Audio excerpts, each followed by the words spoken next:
Howdy folks, and welcome back to World of Warships with Rear Admiral Jingles. How the hell do you follow an intro like that? Well, it's a tough act to follow, but Lord Zath here, in the Japanese Tier 7 destroyer, the Shiratsuyu, is going to have a damn good go. Seriously though, how do you manage to screw up a guaranteed win like the Visby just did in the intro? It reminds me of something that Eddie Izzard said about the nature of fashion. And it applies to fame as well, and looking cool, because it's just one short step away from being a rock star to looking like a wanker.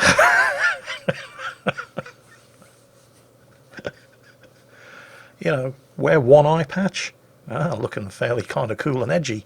Two eye patches, looking like a wanker. Showboating in front of an enemy carrier, right before you kill him and win the game, looking like a bit of a rock star. Waiting long enough until you're the last ship left alive on your team and then getting torpedoed, looking like a wanker. That's how easy it is to cross over the line. Speaking of looking like a wanker, I don't know if you've noticed the frosty fir tree camo that Lord Zath is sporting.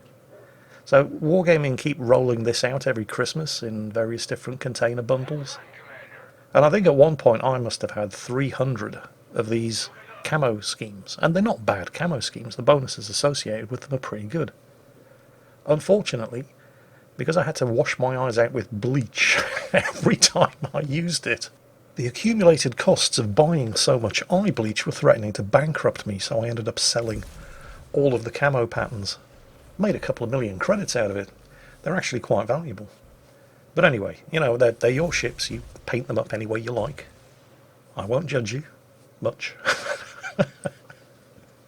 Anyway, so Lord Zath, Shiratsuyu with the torpedo reload booster, so he's going without a smokescreen. Now that may seem suicidal in a game where aircraft carriers exist, and in a random battle it very well might be, but this is not a random battle. 7 ships per side, this is a ranked battle at Tier 7, and because there's no such thing as a Tier 7 aircraft carrier, you're never going to see one in a Tier 7 ranked battle, so picking that torpedo reload booster instead of the smokescreen generator is actually, well, it's not a bad choice. It's certainly a far safer choice in ranked than it is in random. You still have to be careful, of course, because you really don't want to get spotted, because your only option if you do is to just motor on out of there, and Lord Zath has been spotted by the Z-23. So Lord Zath's going to have to make a decision quick.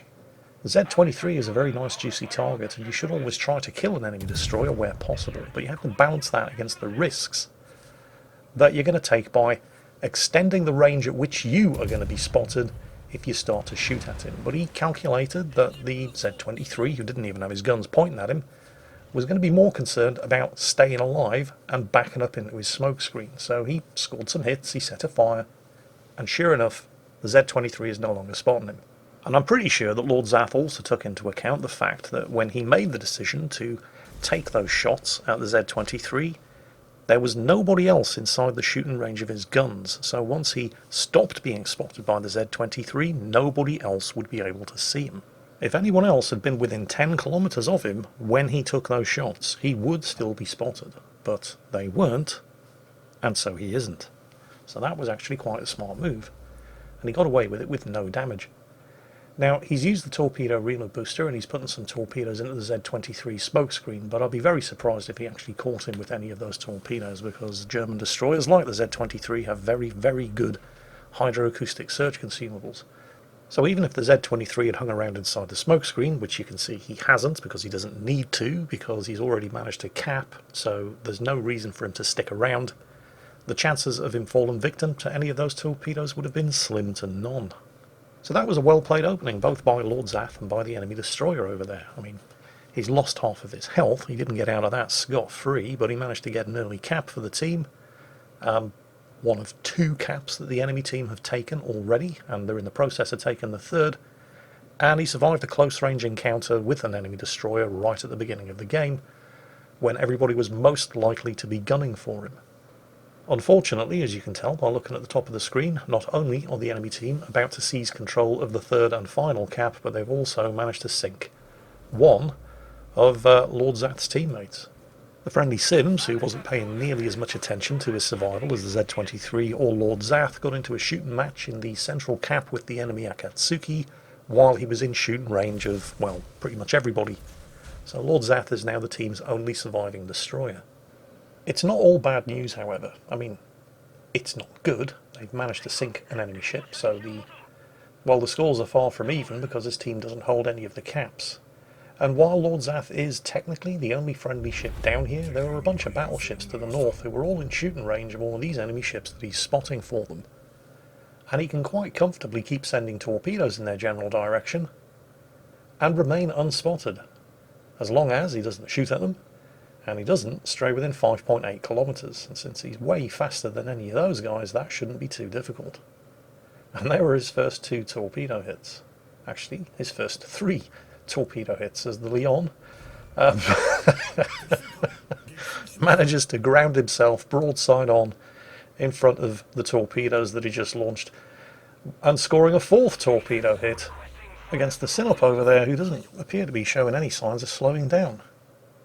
Sadly, this hasn't actually put them ahead on kills, because the friendly New Orleans managed to get himself torpedoed by, of all things, the enemy Scharnhorst.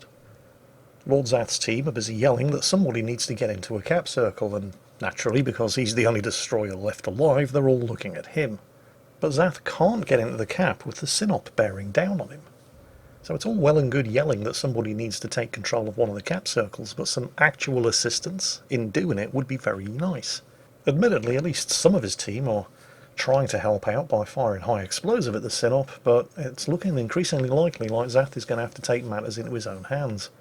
And his torpedoes are ready to go, but as long as the Sinop keeps approaching head-on, you can't really count on hitting him with more than 1 torpedo, so he's either going to have to wait for the Sinop to be on low enough health that 1 torpedo will sink him, or wait for the Sinop to change course.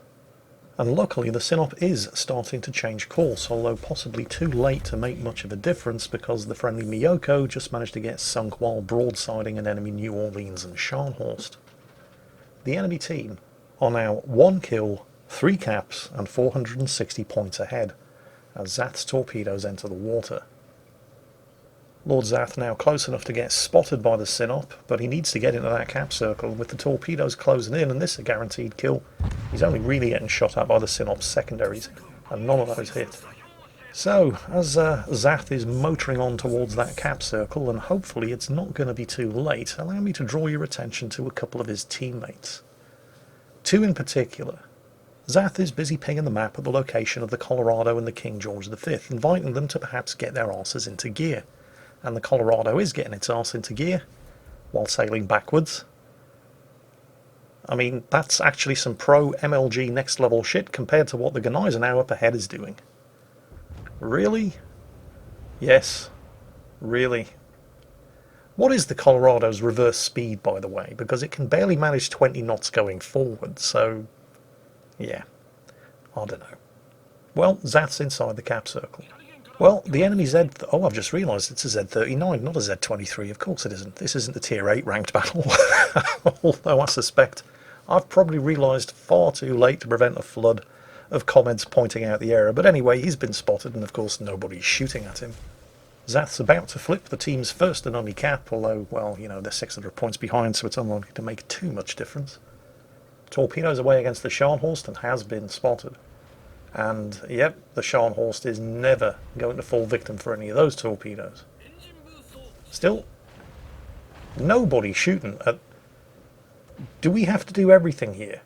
Turns out, yes, you do. Luckily, the Z39 suffers from a sudden and hopefully fatal rush of shit to the brain as he grounds himself, and this is where Lord Zath unveils the first of his 2 secret weapons, because nobody expects Japanese destroyers that aren't the HSF Harikaze, Akazuki Kitakaze and Harugamo to actually shoot at anybody. Now, it's almost as if you can see the Z39 momentarily thinking, can I get away with doing the same thing that I did earlier, not shooting and going undetected? And he rapidly comes to the conclusion that I'm afraid that ship has long sailed.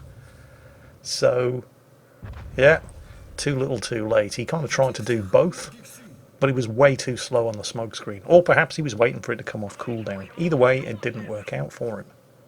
So that has evened the kills, if not the scores, and Zath unfortunately is still detected. by the enemy New Orleans over there, who is getting shot at by the friendly Colorado, but the Colorado is continuing to reverse into the island, probably to ensure that within a couple of seconds he won't be able to continue shooting at the New Orleans. I think possibly he's afraid of getting torpedoed by the New Orleans. Yes, I know the New Orleans doesn't have torpedoes. You know the New Orleans doesn't have torpedoes, but that doesn't mean the Colorado doesn't know that the New Orleans doesn't have torpedoes.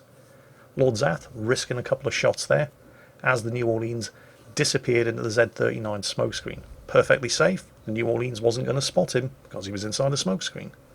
And he had the island between himself and the Scharnhorst. New Orleans still inside the smokescreen, still can't see anybody other than the Colorado shooting at him from outside of the smokescreen, still returning fire at the Colorado, so still spotted inside the smokescreen. Perfectly safe to keep shooting at him.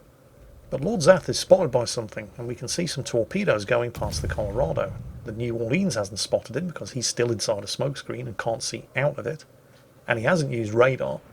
The Scharnhorst hasn't spotted him because he's still on the other side of the island, so that must mean, as he finishes off the New Orleans, because yes, Lord Zath pretty much has to do everything here, but that must mean that the enemy Akatsuki has to be up there to the north somewhere, probably not too far from where he was last spotted. Oh dear. Scharnhorst, really? Are you trying to torpedo? Yeah, there it is.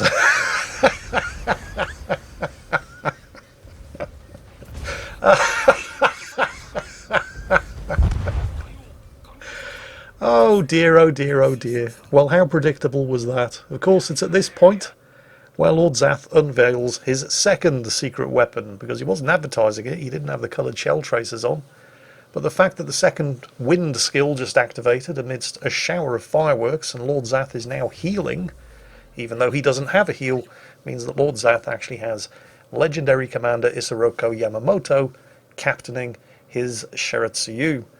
And that heal is going to be absolutely crucial as he closes in on the smoke screen, which is almost certain to be containing, because it wasn't there a minute ago, the last surviving ship on the enemy team, the Akatsuki. The question is, who is he going to be aiming his torpedoes at? Lord Zath, who just killed the Scharnhorst, or the Colorado, who's finally figured out just exactly what it is that his W key does? Now, the Colorado is a bigger, fatter and juicier target, but the narrow gap between these two islands can be much more easily flooded with torpedoes that are much more likely to sink something. And there he is. And yep, the torpedoes are coming this way. And there's not nearly enough of a gap there for Zath to be able to avoid all of those torpedoes, but as long as he can only take one, the second wind skill can keep him alive. Long enough for him to finish off the Akatsuki, scoring kill number 6 out of only 7 available, and then he can go and have himself a thoroughly well-deserved lie down, because carrying a team as hard as that has probably put his back in traction for at least a month.